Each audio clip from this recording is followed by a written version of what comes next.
دانپێدانانی ئەندامێکی گروپی سوتێنەری بازاڕەکانی هەولێر و دهۆک بوون کە لەلایەن ئەنجومەن یاسایشی هەرێمی کوردستانەوە بڵاو کرایەوە. بەڕێزان دەگەڕێمەوە سەر ئەو بابەتەی کە دۆسیە ئەمڕۆمانە و گفتوگۆمان لەبارەوە دەکرد، ئەویش دۆخی پێکاتەکانە لە هەرێمی کوردستان. دەگەڵ بەڕێز ڕۆبینە تیاری ئەندامی پێشووی پەرلەمانی کوردستان گفتوگۆ دەکەم لە هەولێر لەگەڵمانە. خاتو ڕۆبینە زۆر بەخێر بیت. سەرەتا دەمەوێت لە کۆنفرانسە ڕۆژنامەوانیەکەی ئەمڕۆتانەوە بپرسم، ئامانجتان چی بوو لەوە بۆچی هەندێک لە کاندیدەکانتان کشاندەوە لە خزمەتی دوو کاندید؟ بەڵێ زۆر سپاس. وەکو دیار بوو ئەڤڕۆکە مە ڕۆژنامەوانیەکی کرد بۆ هەموو کاندیدت مە تەحالف مەسیحی لێرە بەشدار بوون بۆ ئێکێک و مە دوو کاندید دانان داکو بۆ ئێکێ دەربکەون و دەنگت مە بەربەراف نەبن. لەوڕا هەدەفی مەسەری سەرەکی کنگرە ڕۆژنامەوانی ئەوە بووە داکو ئەم هەموو بۆ دوو کاندیدا کار بکەین. کاندیدێکی مەدەهە بیتن ژێر تەحالفە مە تەحالفە مەسیحی لدهوکێ وێکیش الهەڤلێرێ داکو ئەم بشین فعلا نوێنەرێکی مەهەبیتن الپەرلەمانە کوردستانی ئەگەر هات بە ئەم لە هەر جەیەکی 5-6 کاندید مەهەبە ڕاستی دەدەنگت مە بەربەلاو بن ومە هیچ نوێنەرێکیژی الپەرلەمانە کوردستانی نەدا نەبوو. لەوڕەمە هەموو پێک بە بڕیاردا کو ئەم پشگیری دوو کاندیدە بکەین، کاندیدێکی دهوکێ و کاندیدێکی الهەڤلێرێ. باشە خاتو ڕۆبینە کێ هۆکار بوو لەوەی کە ئێستا دۆخی ئەوە بەم شێوەیە بێت کە هەندێک لە کاندیدەکانتان بکشێنەوە، چونکە ئێوە ئێستا تەنیا دوو کورسیتان هەیە لە پەرلەمانی کوردستان؟ ڕاستی مەخابن ئەم وەکو پێکاتت کلدان سریان ئاشور لە ساڵ 1992 ئەم بەشدار بووینە لە هەڵبژارتنەدا لێ مەخابن خۆلا پێنجی پەرلەمانێدا هەندێک لایەن بوونە ئەگەرێ بووە ئێکێ بوو کەمکردنا کورسیەت پێکهاتە ئەڤەژی جهێ داخەیە کو کورسێت مە هاتینە دابەشکردن ئێک سلێمانی ئێکیش دهۆک ئێکیش الهەڤلێرێ. ڕاستی ئەوە بووە جێگەی نێگەرانی خەڵکیمە بۆ کەمکردنا کورسی. لەوڕە داخواستکەین بێجارێژی ئەف کاندیدت مە بچنێت پەرلەمانێدا کار بووە ئێکێ بکەن یاسا بهێتە هەموارکردن و کورسیت کۆتە بهێنە زڤڕاندن. باشە دۆخی کریسیانەکان چۆنە ئێستا لە هەرێمی کوردستان ئەگەر بەراوردێکیشم بۆ بکەیت لەگەڵ عێراق؟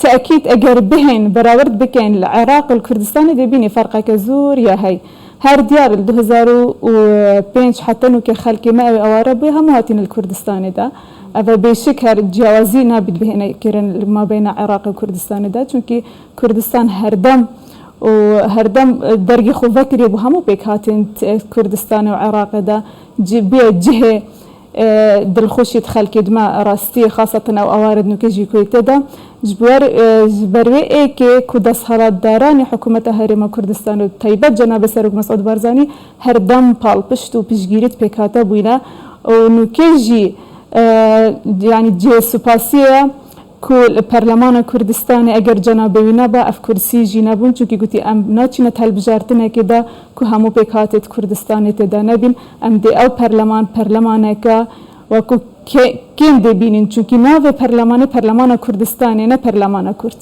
باشە بەهۆی ئەمەوە ئێوە تووشی چی بوون؟ ئێستا پێشبینی چی دەکەن لە هەڵبژاردنی پەرلەمانی کوردستان؟